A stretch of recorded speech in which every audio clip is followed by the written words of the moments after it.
Today, I'm cooking and tasting 100 years of Carnival food, and some of these recipes are just downright crazy, and others might bring back some childhood memories. Starting off with 1910, where the average Carnival ticket price was about 20 cents. In 1910, a dentist invented the cotton candy machine. He didn't do it because he wanted to create more cavities. He did it because he was just into technology and created this genius machine that we use till this day. This is sick. This is my first time spinning cotton candy. Another food item in carnivals in the 1910s were Cracker Jacks. These things were Americana in a bag. And the cool thing about Cracker Jacks is they come with a prize inside, and as it stands, they've given about 17 billion prizes, which is absolutely nuts. Another hit item in the 1910s were these things called popcorn balls.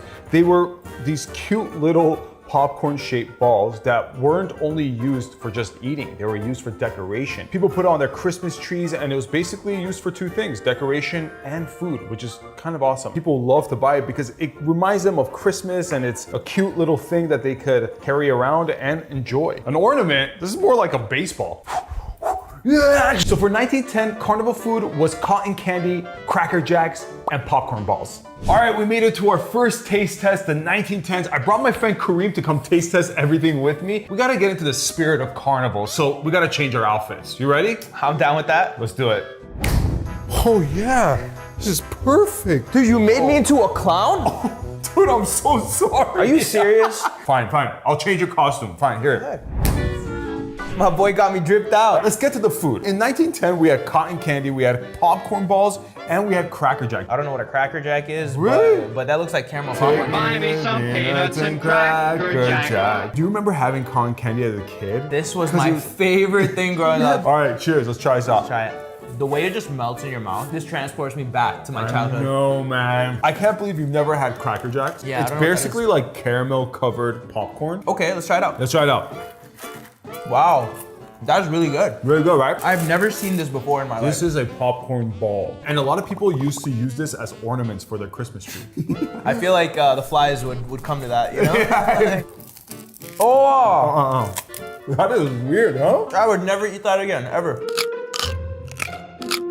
This starting to taste really good. It tastes good. I truly regret everything I ever said 2 minutes ago, because the more I chew this, the more I just never want to stop eating this. It's not bad. All right, Kareem, for each decade, we're gonna be rating it 1 out of 5 Ferris wheels. What do you give 1910? 5 Ferris wheels all day. Really? Delicious. Popcorn balls were a little bit weird to me. Not bad though. I'm gonna give this a 4 Ferris wheel out of 5. Let's move on to our next decade.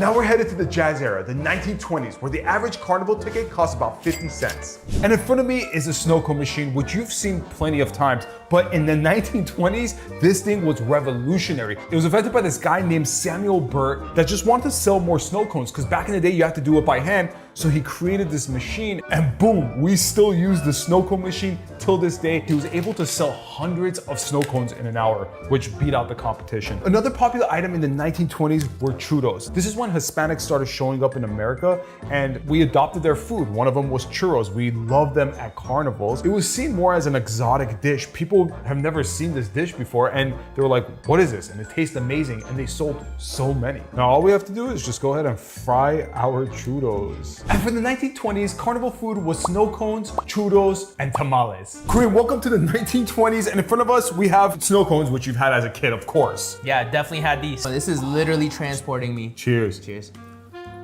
Whoa. I really love that red. The blue one is crazy. Dude, that simplicity, wow. It's literally ice with syrup. They found a way to monetize ice. What kind of tamale is that? This is a chicken tamale. Oh my God, that looks amazing. I know.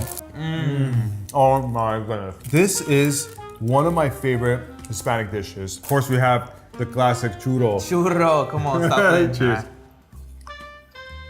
Wow. Love. Crunchy on the outside. Soft on the inside. We're in 20s, America was thriving, and we had delicious churros on top of that. I love this decade. I'm giving it a 5 Ferris wheel out of 5. This was insanely good. 5 all day for me. 1920s, you guys had it down with carnival food. Let's head over to our next one. Now we're moving on to the decade where drive-in movie theaters was invented, the 1930s, and the average carnival ticket cost about 60 cents. Right now, what I'm making is one of the most popular items at a carnival, donuts. I have this donut press. You kind of just push it out, and the donut goes straight into your oil. The legit machines unfortunately cost about $10,000, and that's out of our budget. It was especially popular in the 1930s because donut machines were invented, and that by itself was a source of entertainment. In the 1930s, Fritos was born. Some farmer bought the recipe and a used fryer from some guy for $100, and the way he started developing this recipe, he was cooking in his mom's kitchen and selling each bag for 5 cents. In about a year, it got so popular,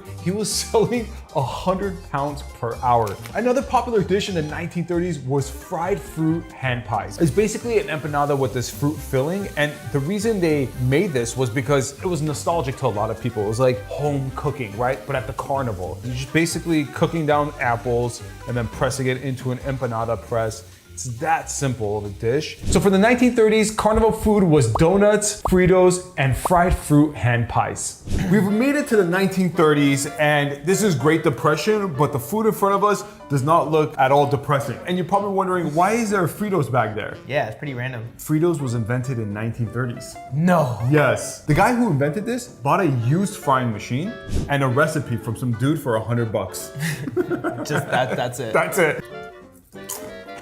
That's not just good, that's epic. And also that's very classic flavor right there. These are hand fruit pies, really popular in the 30s. Cheers. Let's go try it ahead out. and try it out. It's an apple pie. And America loves apple pie. Feels very comforting. Cheers, buddy. Cheers. It just tastes better when it's miniature. Everything is better when it's smaller. The carnival didn't lose any money during the Great Depression. Really? It kind of sustained throughout it. Even though people are struggling, they still want to have fun. And that's why humans are awesome. I'm gonna go ahead and rate the 1930s decade a 4 out of 5 Ferris wheel. Honestly, everything considered, the fact that it was the Great Depression, but they gave us a homey apple pie, delicious donuts, and Frito chips. They really made the most out of everything they had in that decade. So I'm gonna go ahead and give them 4 Ferris wheels. Nice, I'm happy we agree. Let's move on to the next decade. Now we're headed to the decade where Bugs Bunny was introduced, the 1940s, and the average carnival ticket cost around 75 cents. 1940 carnivals, they had boiled peanuts. The reason why boiled peanuts were so popular because they were nutritious and super cheap. And at carnivals, you didn't miss where the boiled peanuts were at. They had these giant pots with these giant spoons that were just basically mixing it into the water. And the thing about boiled peanuts is when you open it up, you slurp the juice and you get all that flavor. And after about 6 hours, our boiled peanuts are officially ready. We're making a classic carnival dish, a corn dog. And corn dogs were actually invented in the 1940s by the Fletcher brothers. They wanted to make something that was accessible so you could take around and just eat it while you walk through the carnival. So for the 1940s, carnival food was boiled peanuts, corn dogs, and chocolate-covered bananas. We've made it to the 1940s, and in front of us, we have boiled peanuts, which I've never had before. Have you ever had boiled peanuts? Never. When you bite into it, there's juice inside, so you have to suck it first. Here we go. Yo.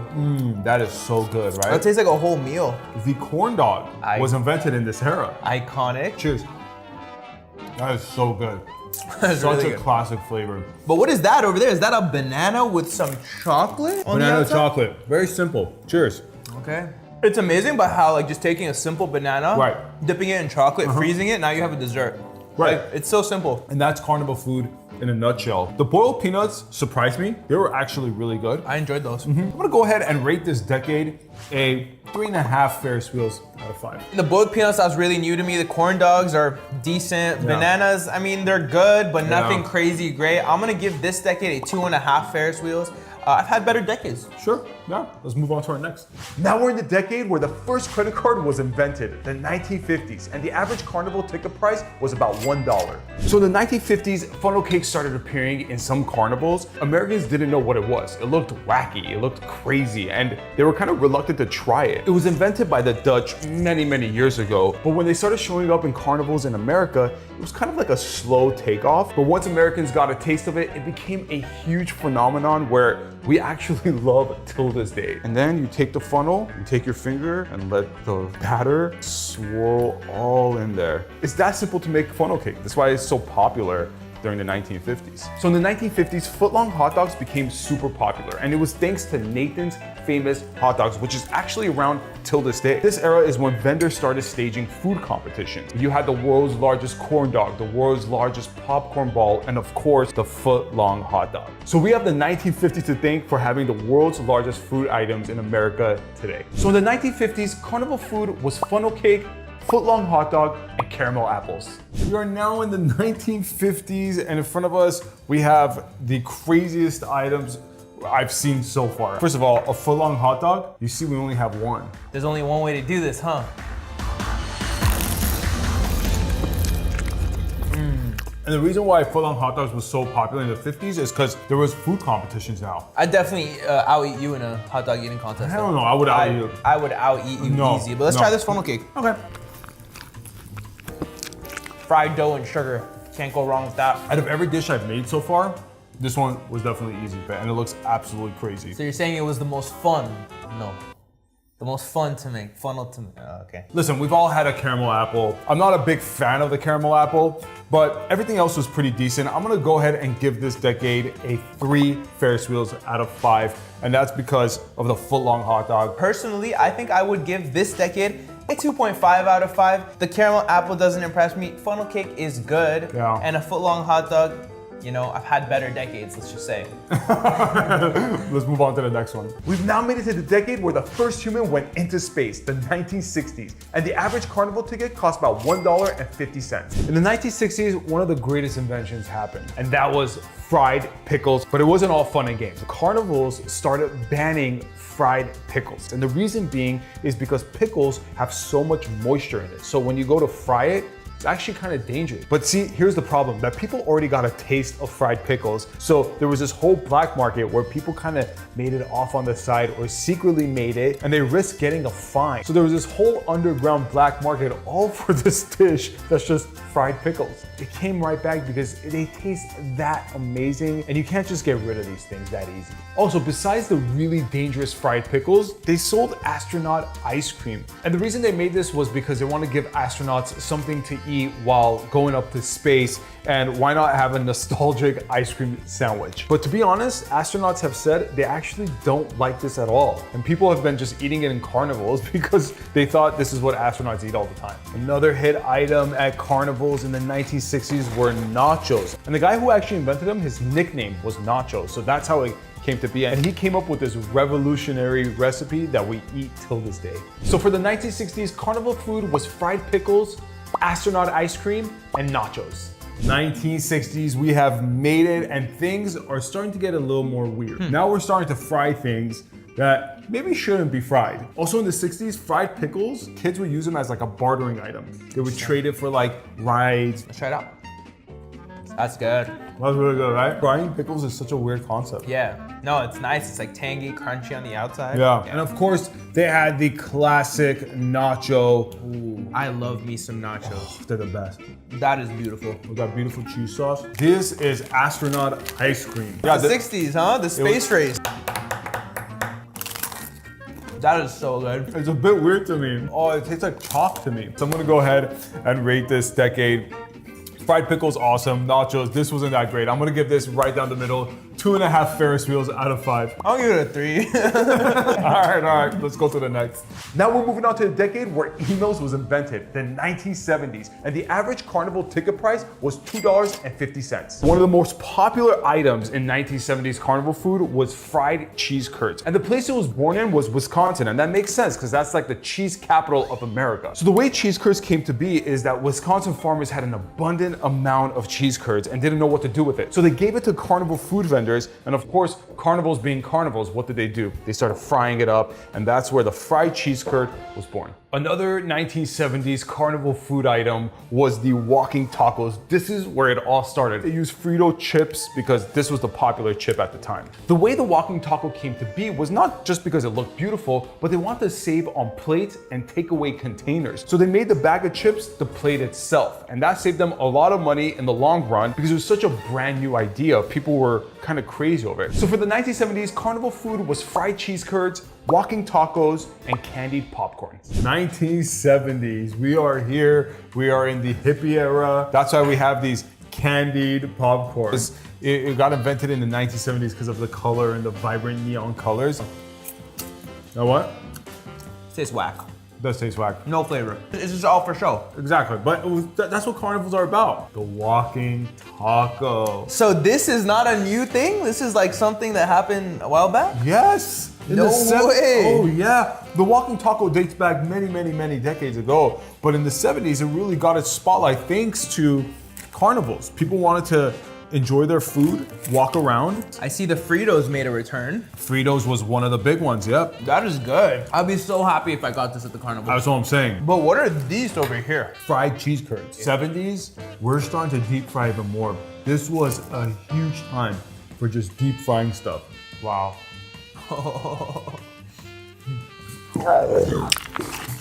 Candied popcorn, I could have done without it. Walking tacos, I love that it became popular and the cheese curds were great. I'm gonna go ahead and give this a 3 Ferris wheels out of 5. I mean, this is pretty cool. This really disappointed me and the cheese was delicious, but honestly, I wasn't that impressed. I'm gonna have to give it a 2.5 out of 5 Ferris wheels. Fair enough, fair enough. Yeah. Let's move on to the next one.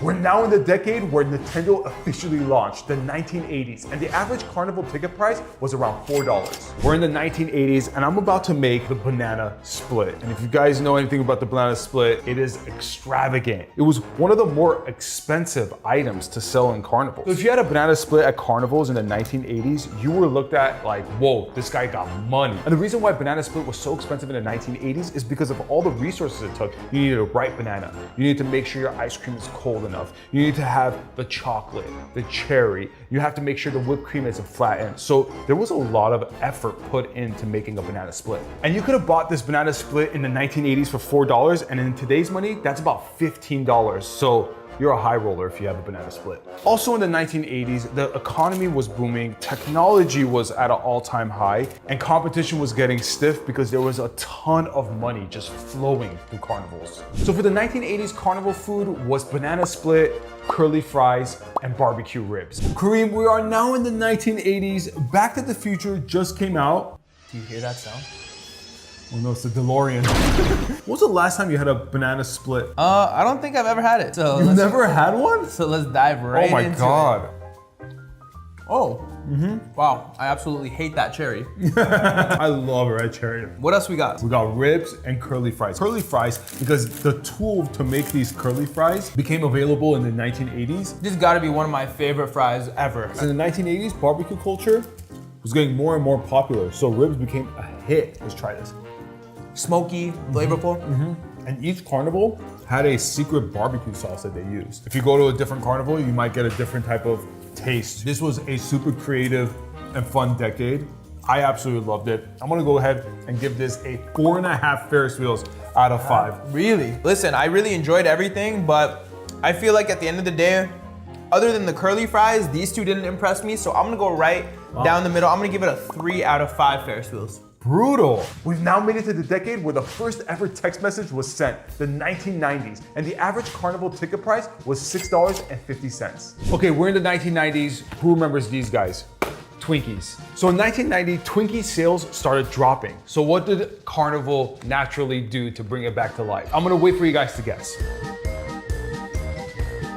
Yeah, they deep fried it, and that's what we're gonna be making. And thanks to carnivals, they saved Twinkies company all in all, because the deep frying it gave Twinkies another life. The sales skyrocketed. And because the dish was so crazy, just naturally, people wanted to try it. And so Twinkies have carnivals to thank for deep frying everything and saving their business. While we're on the subject of frying literally everything, we're gonna be making fried mac and cheese balls. And this was invented in 1990 when vendors had leftover mac and cheese and they didn't want to throw it away. They wanted to do something with it. What else would they do? Fry it, of course. It became so popular that they had a fried mac and cheese ball competition where one guy had 27 mac and cheese balls in 5 minutes. So 1990s carnival food was fried Twinkies, fried mac and cheese balls, and Dippin' Dots. Kareem, welcome to the 1990s. And in front of us, we have a bunch of deep fried stuff and some Dippin' Dots. It's getting a little healthier now. It's getting very healthy now. Let's go ahead and take a bite. I want this to be a surprise to you. Okay, all right, Here we go. cheers.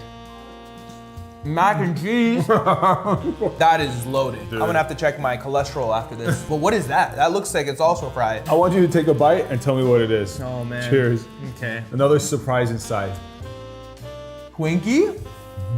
Oh, I mean, it tastes really good. Dude, It tastes ridiculously it's good. so good, Like right? nothing should ever taste that good. What do we have here? It looks Dippin' like Dots. Dippin' Dots. We know what Dippin' Dots are. cheers. I don't think I've had it though, but I know what it is. The flavor right there, like you're getting that really like synthetic fruit flavor. And I feel 100%. like that's the 90s was just like about everything being extreme and over the top. In terms of healthiness, this Yeah. is not winning any Nobel Peace Prizes here. None. But in terms of flavor, Yeah. I'm gonna have to give this one a 4 out of 5. I don't think any of these are healthy. I think they're horrible for you. That screams Americana to me, and it was absolutely delicious, and I absolutely loved it. I'm gonna agree with you, 4 out of 5 Ferris wheels. But if you thought this was over the top, you don't know what we're about to have in the next decade. This decade is when the iPhone was invented, the 2000s, and the average Carnival ticket price was around $9. In the 2000s, Carnival foods got even more outrageous because I'm about to make fried Coca-Cola. You heard me right, I said fried Coca-Cola. How is that even possible? So this dish was actually invented in the 2000s because people were trying to get more and more ridiculous with what they could fry. People already knew Coca-Cola as a drink, so when they said fried Coca-Cola, it stopped them in their tracks. Everyone was like, wait up, what? I can't believe I just deep fried Coca-Cola. In the 2000s, carnivals were in a full-on fry arms race. People were just frying anything they could get their hands on. But a man named Charlie Bogosian took some Oreos, put them into some batter, and fried it. And boom, it became a national hit. Also, because of all the innovation that's been happening in carnivals and all this delicious food that's been invented, led to the peak of Carnival making the most amount of money ever. They made about $3 billion every year. So 2000 Carnival food was fried Coke, fried Oreos, and chocolate-covered bacon. Welcome to the 2000s, the new millennium. New millennia, same old sugar and deep fried foods, huh? Yeah, it's not getting any better, Kareem. I want you to try to figure out what this is. This is the craziest invention out of everything we've tried today. Let's see. Don't tell me it's deep fried dough. What is this? This is deep fried Coca-Cola. Oh. I thought it was gonna have more of a Coke taste. I guess I could taste it like a tiny bit. A now, tiny but- bit. Chocolate covered bacon. This is actually pretty interesting. This looks really good. This was first made as a joke. The vendor who made it at a state fair made it to like dare people to eat it. Interesting. And then guess what? People What? came back for more. I mean, yeah. And he started selling it. Right. That's a good combo. Whoa. That is dangerously good. Deep fried Oreo. Oh my god. Try it out. Bro, that is so good. Oh my gosh. For this decade, I was ready to give it a horrible rating because the deep fried Coke was actually not really good at all. Forget about the deep fried Coke. The chocolate bacon and the Oreo? Come on, dude. Is there any other score? 5 Ferris wheels! Because if this wasn't here, I'll give it a 10. Forget about that. But yeah, this was insanely good. Let's go on to our last decade. And I don't think they could beat this. We're gonna have to find out. Let's move on to the decade where Fortnite was officially launched, the 2010s, and the average Carnival ticket price was around $15. So Carnival food in 2010 featured this dish called a ramen burger. It was invented by a Japanese-American chef that wanted to combine two of his favorite comfort food. And this thing took over carnivals, which is nuts. And just because of the visuals of it, people fell in love with this item. And thanks to the rise of social media during this era, pictures of the ramen burger went completely viral and people just wanted to get their hands on it. Right when you thought deep frying was done, we're not done yet. We're gonna be deep frying butter. And this is all thanks to the guy who invented deep frying Coca-Cola. So the original way it was done was it was covered with sugar and cinnamon, frozen, placed into some batter and fried. When this thing first hit the scene, it was an instant hit. I mean, we're talking about Americans here. They sold 350,000 sticks in their first year. And here we have it, ladies and gentlemen, the most American thing I've ever made. Deep fried butter. Woo! Today, carnivals are still around and it's still a big piece of American culture that probably will never go away. And this is all thanks to all the delicious food that have been invented from carnivals. What an amazing piece of history that America has. And if you think carnival food or innovation is going anywhere, I hate to break it to you, it's here to stay, and I'm just afraid what's coming next. So carnival food in the 2010s was ramen burger, fried butter, and rainbow grilled cheese. We're in the 2010s, and as you could see, things are just getting more and more wild. We have a burger that's with ramen buns, bro. And that is a rainbow grilled cheese? That's a rainbow grilled cheese, and you don't even know what that is, huh? Bro, that's a pile of slop is what that looks It like. looks like a pile of slop. Pile of deep fried slop. What is that, butter? Deep fried butter. You were trying to kill me today. I'm trying, yeah. No. The same guy who invented deep fried butter. He's the same guy that invented the deep fried Coke. His name is Abel Gonzalez. Abel's gotta go. He's gotta go. He's gone, Yo, yeah. Abel, you gotta chill out. Abel, you gotta go. Oh, wow. It's good. It's grilled cheese. It's a grilled cheese. Color adds nothing to the flavor. Nothing. 0. I'm curious to see if it cuts like a burger. Okay. Okay, wow. The bun is kind of staying together. Yeah. That looks interesting. Cheers. Weird. Why does that work? The flavors work, but I don't know if it's gonna work with my stomach. No. You know what I mean? No. It's about that time. Well, you have to go. I gotta like really go. Then let's go ahead and wrap this up, huh? Let's wrap this up. You know, the deep fried butter, that's a little too much for me. Nah. Rainbow grilled cheese did nothing. I think this was one of the whatever decades. The ramen burger, it worked, but at the same time it didn't work. I'm gonna go ahead and give this decade a 2 Ferris wheels out of 5. I think it could be better. I'm gonna give this a 1 out of 5, and I gotta get going. Let me know which decade was your favorite, and I'll see you in the next one.